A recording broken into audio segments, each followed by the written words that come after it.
Hello everyone. आज हम बात करेंगे मानचित्र अर्थात मैप्स पर। यह वैसे तो बीए पार्ट फर्स्ट के प्रैक्टिकल ज्योग्राफी में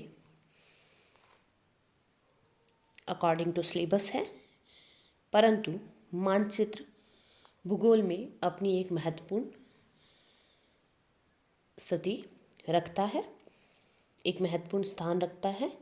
इसलिए हमें ये क्या होता है, ये क्यों बनाया जाता है, इसकी मूल संकल्पनाएं क्या है और ये कितने प्रकार के होते हैं, इसके बारे में भूगोल के विद्यार्थी होने के कारण इनका हमें ज्ञान होना आवश्यक होता है। हम बात करते हैं तो अगर मानचित्र शब्द की बात करें तो मानचित्र जो शब्द है उसको इंग्लिश में मैप कहा जाता है। ये एक्चुअली रोमन काल के बाद में प्रचलन में आया था। यूनान और रोमनवासी जो थे वो मानचित्र के लिए अलग अलग शब्द यूज़ करते थे, जैसे फोरम, कोरोग्राफिया, ऑर्बिस, पिक्टस, स्फेरिया, पिक्सुरा आदि। परंतु जो मैप वर्ड है, मानचित्र जो शब्द है, वो एक लैटिन भाषा का शब्द है जिसकी उत्पत्ति मैपा मुंडी, मैं फिर से बोल रही हूँ, मेपा मुंडी शब्द से हुई है, जिसका शाब्दिक अर्थ होता है शीट ऑफ क्लोथ, वस्त्र का खंड। मध्यकाल में कपड़े पर जो बने संसार के चक्र मानचित्र थे उनके लिए मैपा मुंडी शब्द प्रयोग किया जाता था।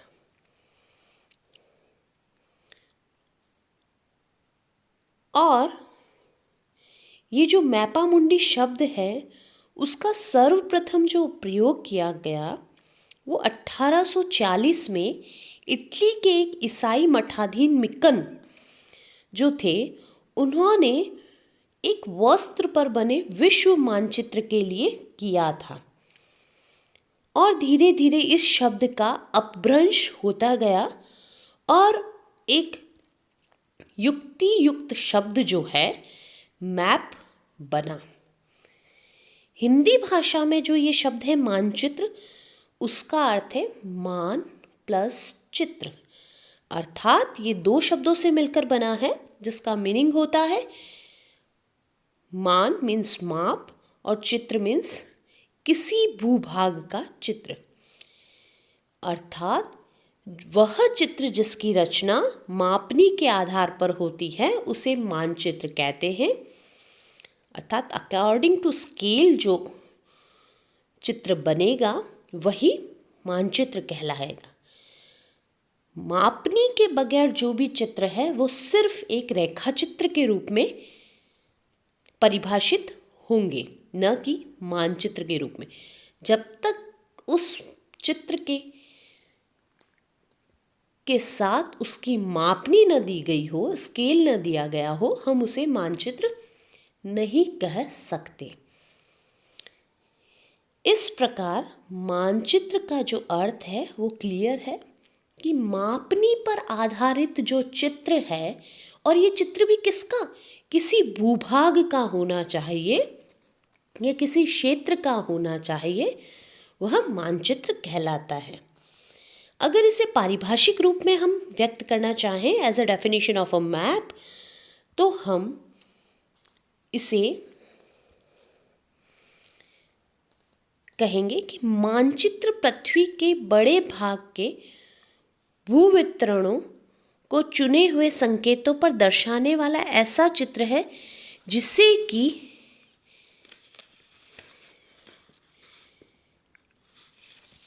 काफ़ी ऊंचाई से घटाई गई मापनी पर भी देख सकते हैं। ये जो कहा है वह रईस और इरविन ने बोला है। और अगर हम और कहें तो जो फिंच एंड त्रिवार्था ने कहा मानचित्र पृथ्वी तल के आलेखी निरूपण होते हैं, अर्थात maps are graphic representation of the surface of the earth. अगर हम इसी प्रकार R.L. सिंह ने कहा map is a representation of earth और a portion of it drawn to the scale on a plane surface. It means समतल स्थल या कागज पर पृथ्वी या उसके किसी भाग का मापनी के आधार पर प्रदर्शन ही मानचित्र होता है। इस प्रकार अलग अलग विद्वानों ने अलग अलग परिभाषाएं दी। अगर हम इन परिभाषाओं का क्रक्स निकालें तो वही निकलेगा कि पृथ्वी या उसके किसी भूभाग का या किसी क्षेत्र का चित्र जो कि मापनी पर बना हो मानचित्र कहलाएगा। अब हम बात करें कि मानचित्र की विशेषता क्या होती है। तो मानचित्र की विशेषताओं के बारे में सबसे पहली विशेषता ये कि जो पृथ्वी 3 डायमेंशनल है उसे हम 2 डायमेंशनल रूप में प्रदर्शित करते हैं। दूसरी चीज वो मापनी पर आधारित होता है। इस प्रकार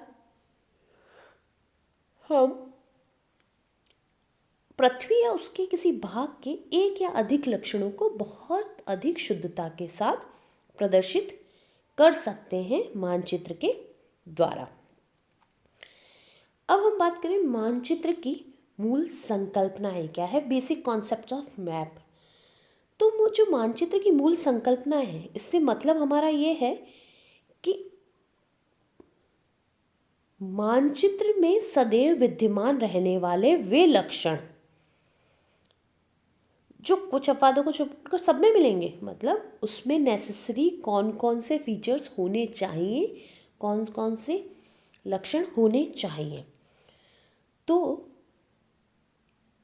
इसके अंतर्गत सबसे पहली नीड जो कि उसकी शब्द में ही छिपी है, मानचित्र की मापनी, स्केल ऑफ मैप, अर्थात बिना मापनी पर बनाया गया मानचित्र सिर्फ एक रफ स्केच होगा, कच्चा चित्र होगा या रेखा चित्र होगा, ना कि मानचित्र होगा। ये हम डिस्कस कर चुके हैं। सेकेंड ऑफ थिंग, मानचित्र प्रक्षेप, मैप प्रोजेक्शन, अर्थात 3D जो डायमेंशन है पृथ्वी का 3 डायमेंशन, उसको जब हम 2 डायमेंशनल रूप में प्रेजेंट करने की कोशिश करते हैं तो हमें उसके प्रक्षेप की जानकारी होना ज़रूरी है, क्योंकि यह मानचित्र प्रक्षेप के द्वारा ही संपन्न होता है। 3D to 2D conversion of the earth features. और ये जो प्रोजेक्शन है वो कई प्रकार के होते हैं, तो हमें पता होना चाहिए कि ये मैप कौन से प्रोजेक्शन पर बना है, क्योंकि अलग अलग प्रोजेक्शन की अलग अलग विशेषताएं होती हैं। तीसरी चीज़ जो इसमें ज़रूरी है वो पृथ्वी का द्विमीय निरूपण, 2 डायमेंशनल रिप्रेजेंटेशन ऑफ द अर्थ, अर्थात इसमें हम सिर्फ किसी क्षेत्र को लंबाई और चौड़ाई के द्वारा ही बताएंगे, ऊंचाई या गोलाकार आकृति को एक सपाट रूप में बनाते हैं। इट्स मीन्स ये एक 2 डायमेंशनल फॉर्मेट में ही होना चाहिए। तीसरी चीज़ हमेशा ये चौथी चीज़ हमेशा एक यह प्लेन सरफेस पर ही रिप्रेजेंटेशन हो सकता है, अर्थात किसी कागज, गत्ते, दीवार, धातु की चादर, लकड़ी, प्लास्टिक कॉटेड पेपर, थर्माकोल एटसेट्रा, कोई भी समतल सतह हो, तभी मानचित्र बनाया जा सकता है। और लास्ट एंड फिफ्थ थिंग कि इसमें किसी भी लक्षण का सिंबॉलिक रिप्रेजेंटेशन होता है, अर्थात प्रतीकात्मक निरूपण किया जाता है। नेक्स्ट, अगर हम मानचित्रों के बारे में बात करें तो इन मानचित्रों का उद्देश्य क्या है, पर्पस ऑफ मैप क्या है। तो मानचित्र के प्रमुख जो उद्देश्य हैं उसमें सबसे पहला उद्देश्य यह है कि अब पृथ्वी के जो इतना बड़ा विशाल आकार है उसे एक साथ देखना असंभव है, तो हम मानचित्र पर क्या करते हैं, मापनी के अनुसार उसको छोटा कर देख सकते हैं और उसे बोधगम्य बना सकते हैं। दूसरा, मानचित्र भूगोल की ऐसी कुंजी है जिसके माध्यम से भूगोल में सूचनाओं को प्राप्त किया जा सकता है। ये सूचनाएं कोई भी हो सकती है, स्थलाकृतिक हो सकती है, वनस्पति, मिट्टियाँ, खनिज संपदा, मौसम, जलवायु आदि किसी से भी संबंधित हो सकती है। तीसरा, अगर हम बात करें तो पृथ्वी पर जो जनसंख्या का वितरण है, बस्तियों का प्रतिरूप है, आर्थिक, सामाजिक, सांस्कृतिक जो भी लक्षण हैं उनको हम इनके द्वारा स्पष्ट कर सकते हैं। चौथा, धरातल पर सभी प्रकार की जो भौतिक, आर्थिक, सामाजिक, सांस्कृतिक, राजनीतिक जो प्रतिरूप बन रहे हैं उनके बारे में हम महत्वपूर्ण जानकारी प्राप्त कर सकते हैं। धरातल पर न दिखाई देने वाले प्रतिरूपों को भी मानचित्र द्वारा बताया जा सकता है। और 18वीं सेंचुरी से इसका उद्देश्य सैनिकों को धरातलीय जानकारी देना भी बना और 20वीं सेंचुरी में मेनली इकोनॉमिक रिसोर्सेज का रिप्रेजेंटेशन इसका मेन पर्पस होता गया।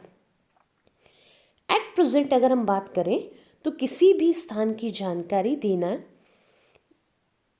या उस जगह का कोई व्यक्ति अपरिचित है तो उसे वहाँ के बारे में जानकारी प्रदान करने का कार्य मानचित्र का होता है और यही मानचित्र निर्माण का प्रमुख उद्देश्य होता है। अब इसके आगे मानचित्र जो है वो कितने प्रकार के होते हैं इसके बारे में हम अध्ययन करेंगे। तो मानचित्रों का जो वर्गीकरण है वो हम नेक्स्ट लेक्चर में डिस्कस करेंगे। Thank you.